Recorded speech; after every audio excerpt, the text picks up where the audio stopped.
कि आखिर इनका विचार क्या था, समाजवादी पार्टी का विचार क्या था, मुलायम सिंह यादव का विचार क्या था, समाजवादी पार्टी आखिर चाहती क्या है। यह मेरे साथियों उस विचार को लेकर आप लोग हम आने का काम करेंगे। इस भाई पीढ़ी मेरे लिए कौन है मेरे साथी, इस समाजवाद शब्द का जो आप लोग जानते हैं, इस समाजवाद है पीढ़ी है, पीढ़ी ही समाजवाद है। यानी समाजवाद का परिभाषा और डिफिनेशन आप लोग जानते होंगे, बहुत हमारे नौजवान सनातन साथी यहाँ बैठे हुए। इस समाजवाद की परिभाषा आप लोग पढ़े होंगे तो जानते होंगे। इस समाजवाद की जिसने कल्पना किया, जिसने समाजवाद शब्द का उद्बोधन किया समाज में, उसका मतलब ही यही था।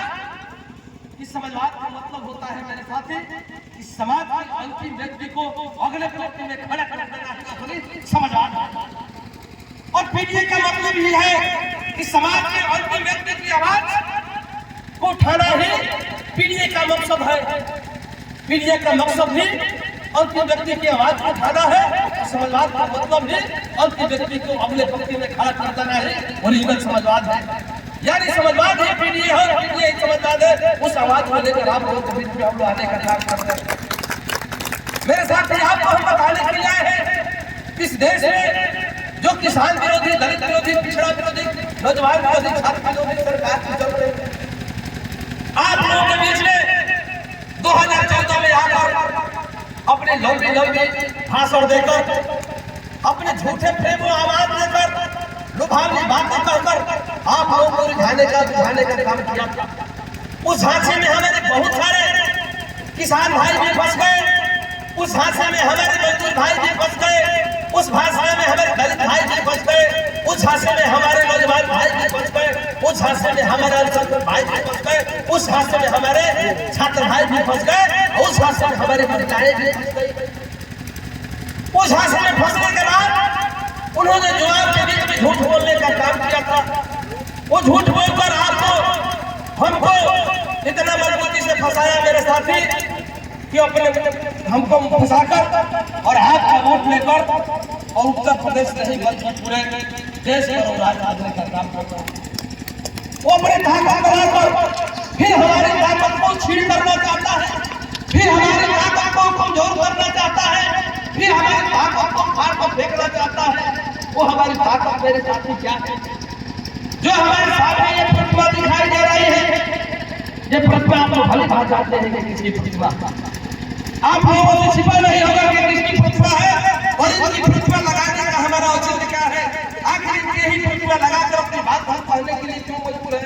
यहाँ पर लगाना होता, यहाँ महात्मा गांधी की भी प्रतिभा लगाई जा सकती थी, यहाँ लगाना होता तो सरदार वल्लभ भाई पटेल की भी प्रतिभा लगाई जा सकती थी, यहाँ पर लगाना होता तो अब्दुल कलाम की भी प्रतिभा लगाई जा सकती थी, यहाँ पर लगाना होता तो चंद्रशेखर आजाद की भी प्रतिभा लगाई जा सकती थी। आखिर हम बाबा साहब की प्रतिभा लगाकर आपके बीच में हम बात कहने के लिए क्यों मजबूर है। इसलिए मजबूर है मेरे साथी कि जो मैं बात आपने कहने जा रहा हूँ, जिस उद्देश्य से आपके बीच में मैं आया हूँ, उसका यही मकसद है कि जो भारतीय जनता पार्टी देश और प्रदेश में सरकार चला रही है, वो हमारे अधिकारों को बढ़ाना चाहती है। एक ही इसका मकसद है कि जो भारतीय जनता पार्टी देश में सरकार चला रही है, वो हमारे अधिकारों को खत्म करना चाहती है। उसका एक ही मकसद है कि जो हमारे देश में भारतीय जनता पार्टी की सरकार चल रही है, वो मेरे अधिकार को खत्म करना चाहती है। उसका एक ही मकसद है कि हमारे छात्रों को रोजगार खत्म करना चाहती है। उसका एक ही मकसद है कि नौजवानों को, बेरोजगारों को, हालात को खत्म करना चाहती है, महंगाई को इस देश में पहुंचाना चाहती है। इसलिए मेरे साथी हम बाबा साहब के प्रतिभा लगाकर इस बात को कहने के लिए आए हैं कि जो अधिकार डॉक्टर भीमराव अम्बेडकर जी ने हमको आपको देने का काम किया है, जो अधिकार जिस समय अधिकार हमको बाबा साहब ने दिया था, उस समय देश की ऐसी स्थिति थी कि इस देश में हमारे चलने की हैसियत नहीं थी।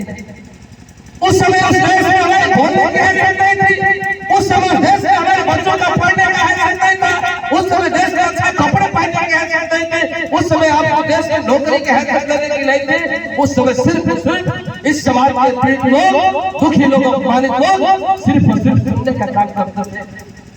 उस समय हमारे बाबा साहब ने आपको हथियार दिया है, आपको अधिकार दिया है।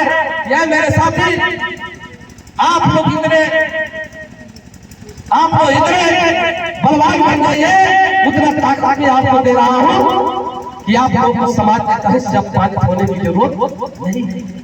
वो बाबा साहब ने आपको अधिकार दिया था, बाबा साहब ने अधिकार देकर भारतीय संविधान में वो नियमावली बना दिया गया।